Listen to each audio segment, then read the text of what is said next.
नमस्कार भारत के वासियों। और आज 29/1/2026 एक थोड़ा सा सुखद क्यों बोल रहा हूँ, क्योंकि थोड़ा सा सुखद इसलिए है कि यूजीसी पे मेरी पिछली एक वीडियो थी जिसमें यूजीसी ने जो 13 जनवरी 2026 को एक सामान्य वर्ग, जिसमें स्वर्ण समाज आप बोल सकते हैं, जिसमें समस्त ब्राह्मण, समस्त क्षत्रिय, समस्त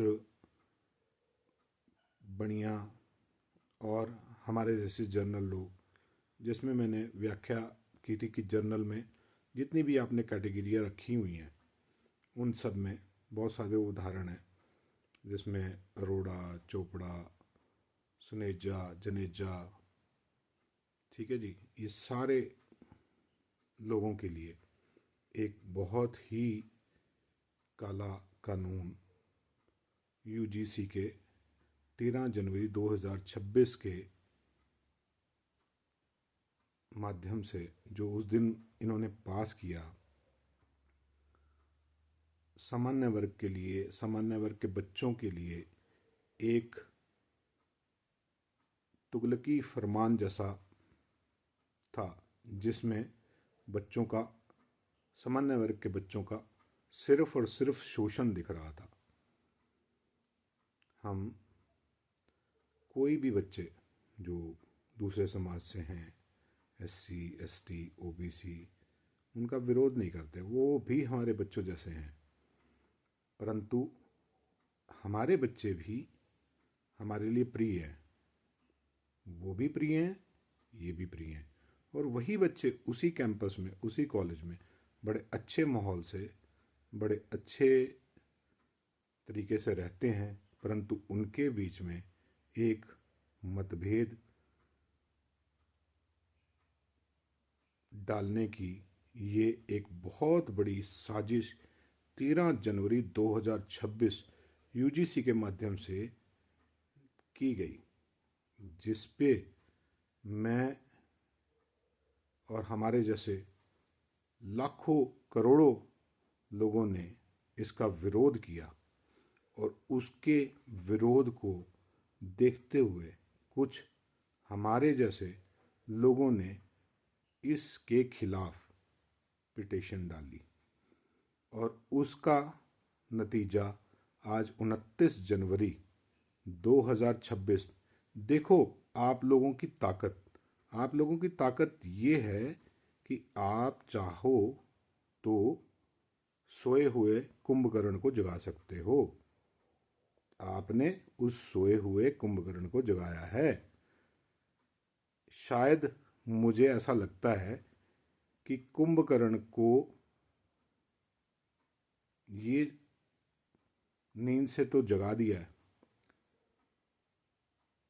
परंतु अभी भी हमारा कार्य पूरा नहीं हुआ, क्योंकि 29 जनवरी 2026 को जो स्टे सुप्रीम कोर्ट ने दिया है, उसका श्रेय मैं ये समझता हूँ सभी उन सामान्य वर्ग के लोगों को, और विशेषकर जिन्होंने ये पिटीशन आगे डाली सुप्रीम कोर्ट में, उनको जाता है।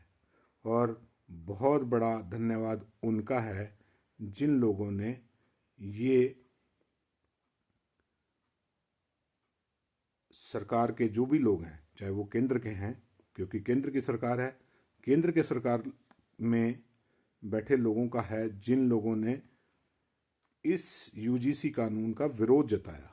और मैं ये चाहता हूं कि जनता, और यही नहीं सामान्य वर्ग की जनता, हमारी सभी समस्त लोग जो देश को एक रखना चाहते हैं, जातियों में नहीं बंटना चाहते, जातियों का फ़र्क ख़त्म करना चाहते हैं, वो उन नेताओं का सहयोग करें और उनके साथ खड़े रहें। ऐसी मेरी इच्छा है। शायद आप लोगों की भी इच्छा होगी। शायद ये इच्छा ऊपर वालों तो को भी पता लग जाए कि जिन लोगों ने देश के विकास के लिए, पार्टियों के विकास के लिए या देशभक्त पार्टी के विकास के लिए सहयोग किया है, उनका भी ध्यान रखा जाए। इसी चीज़ को ध्यान में रखते हुए मैं आपके समक्ष आज फिर आया हूँ और एक चीज़ और आपके समक्ष रखना चाहता हूँ। कृपया ध्यान देना और इस चीज़ को आगे तक ले जाना है। यूजीसी 13 जनवरी 2026 ख़त्म नहीं हुआ, स्टे हुआ है। अब इसकी जो अगली तारीख तय की गई है वो मार्च महीने में करी गई है। भूल मत जाना, आज ही जश्न मत मनाना और इसको आगे ले जाने में अपना विरोध पूरा दर्ज कराना, क्योंकि सवाल मेरा नहीं है, मेरे बच्चों का नहीं है, पीढ़ियों का है। अगर आज ये खाई हम सब में बन गई तो इस खाई को कभी भर नहीं पाएंगे। इसलिए हमें आपस में एक रहना है, देश को आगे बढ़ाना है और देश तभी आगे बढ़ेगा जब हम आपस में मिलजुल के देश के लिए सोचेंगे। और मैं थोड़ा सा सहयोग अपने उन लोगों से भी चाहता हूँ जो बच्चे ये चाहते हैं कि हमारे जो दूसरे वर्ग के लोग हैं, सामान्य वर्ग के लोग हैं, वो भी हमारे हैं। इसमें एससी, एसटी, ओबीसी समाज के बच्चे आगे आएं और अपना विरोध दर्ज कराएं और सरकार से ये बोलें कि हम एक हैं, हमारा देश एक है और हम एक देश की सोच रखते हैं, इस देश को आगे बढ़ाना चाहते हैं। धन्यवाद। यूजीसी वापस हो। यूजीसी का हमारे देश में कोई जगह नहीं है। यूजीसी के जो ये इस तरह के कानून हैं उनको हम नहीं मानते। Thank you.